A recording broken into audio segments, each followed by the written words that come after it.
आज हम लोग करेंगे द हिंदू जो 14 तारीख का है, इसका विश्लेषण करेंगे आज के दिन का। स्टेट पीसीएस, यूपीएससी जैसे एग्जाम का प्रिपरेशन कर रहे हैं, चैनल को सब्सक्राइब कर लीजिए। बहुत इंपॉर्टेंट है आज का विश्लेषण प्रीलिम्स और मेंस दोनों की दृष्टि से। एक तो जो प्रेसिडेंट्स रूल लगा है, ये हम लोग डिटेल्स में समझेंगे कैसे लगता है।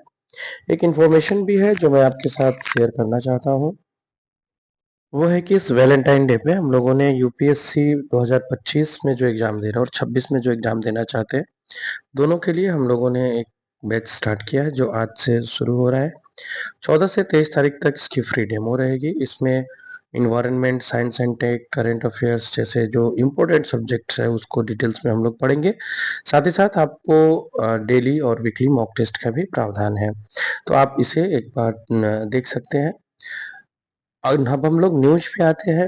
प्रेसिडेंट का जो रूल है वो इम्पोज्ड हुआ है मणिपुर में, और ये सीएम के एग्जिट के बाद हुआ है। हम लोग जो प्रीवियस वीडियोज है उसमें हम लोगों ने ये चर्चा भी किया था कि किस तरह से सीएम के एग्जिट होने के बाद क्या क्या टर्म्स, क्या क्या जो ऑप्शंस है वो अवेलेबल है।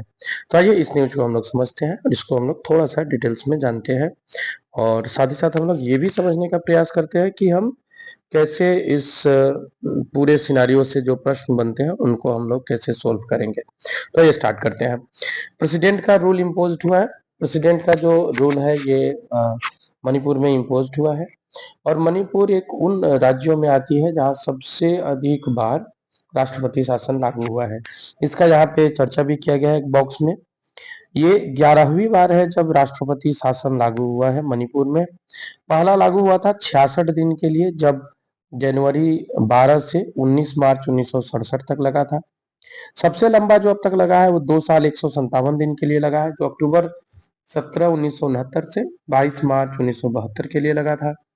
और जो लेटेस्ट अगर आप देखेंगे तो 277 दिन के लिए लगा था, जून 2 2001 से 6 मार्च 2002 के बीच।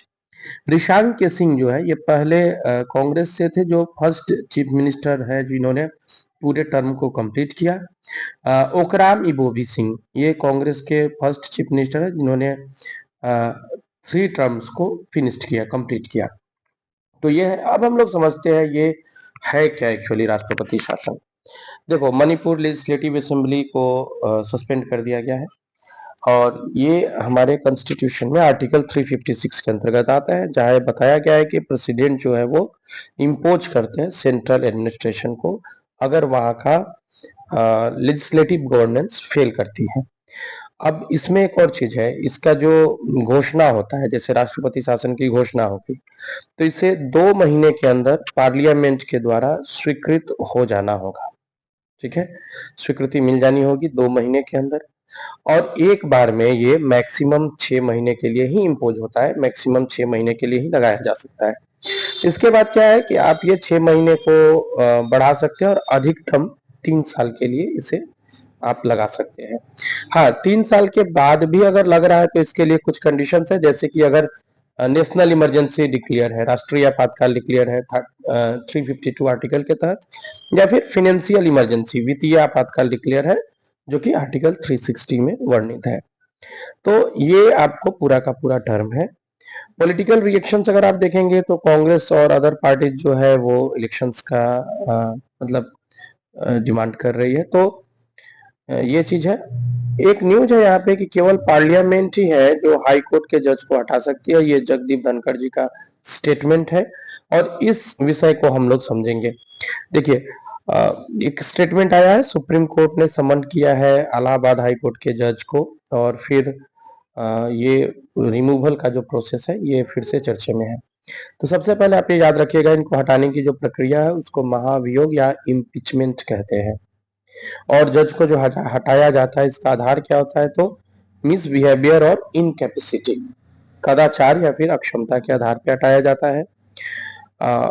हाई कोर्ट के जज के लिए 218 में इसका प्रावधान है, जबकि सुप्रीम कोर्ट के जज के लिए अनुच्छेद 124 में है।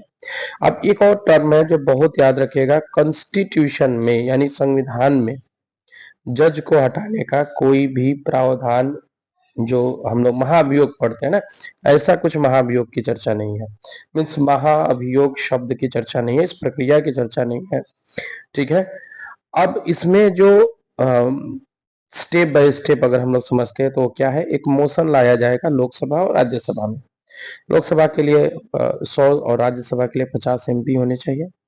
इसके बाद में 3 सदस्यीय जांच कमेटी बिठाई जाती है, जिसमें सुप्रीम कोर्ट के जज, हाई कोर्ट के चीफ जज और एक इमिनेंट जो ऑफिसर्स होते हैं वो रहते हैं।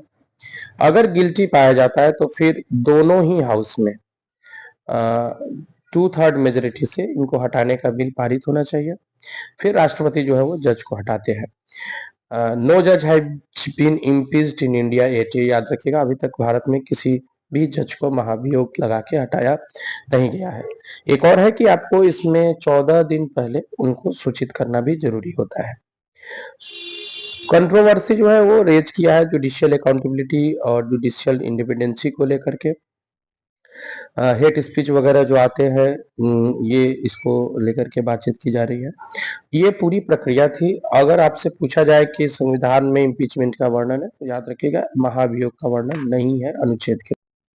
आप खुद को एक वैलेंटाइन डे के रूप में गिफ्ट कर सकते हैं, एक अच्छा कैरियर और अपने सपने को साकार करने का मौका। आज से जो बैच शुरू हो रहा है 23 तारीख तक, इसमें आप फ्री डेमो क्लासेस भी ले सकते हैं, मिस मत कीजिएगा।